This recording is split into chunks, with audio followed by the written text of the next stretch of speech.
Welcome to this week's JVA Coach to Coach Video of the Week, brought to you by NetLink Sports, the preferred court provider of the JVA. Hello, my name is Alex Peterson Smith, owner and club director of Matchbox Volleyball Club in Aberdeen, South Dakota. In this video, we will share with you a drill we often use titled ABK, short for Aces, Blocks, Kills. Through this drill, we help young or developing athletes identify the difference between earned points and error points. A point on the scoreboard doesn't always tell the full story of the play. Let me elaborate.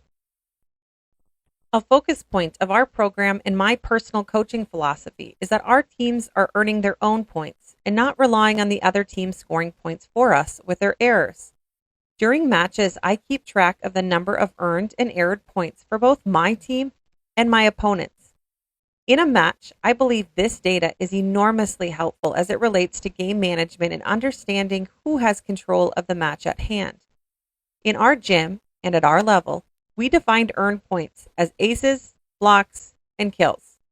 We defined errored points as missed serves, missed attacks, ball handling errors, and serve-receive errors. To help our athletes identify earned points from errored points, we run the drill ABK, or Aces, Blocks, Kills. The drill is played like a regular game of volleyball. Players serve and rotate just like they would in a match. However, a point is only placed on the scoreboard if a player earned her point. Teams do not receive points for the other team's errors. We typically play a full set to 25 points. However, the game can be shortened by playing to only 15 points. We use this drill with players ages 13 through 18 in all stages of the development process. This drill gives our players an opportunity to practice earning points without having to manage the fear of failure. They are given permission to be more aggressive, try new shots or serves that may lead to earning points.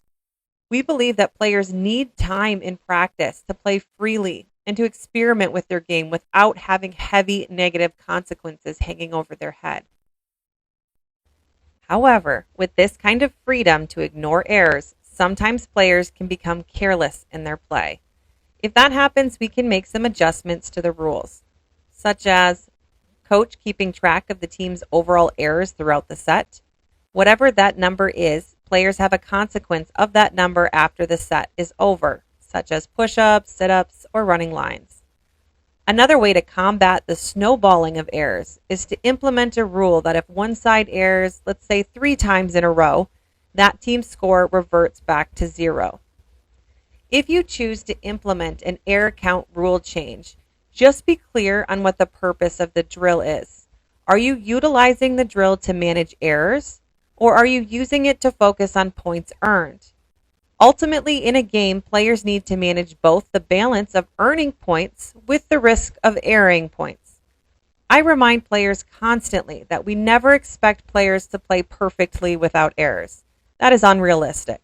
Errors are necessary in order to achieve a high level of earned points, but keeping those errors at an acceptable level is the key.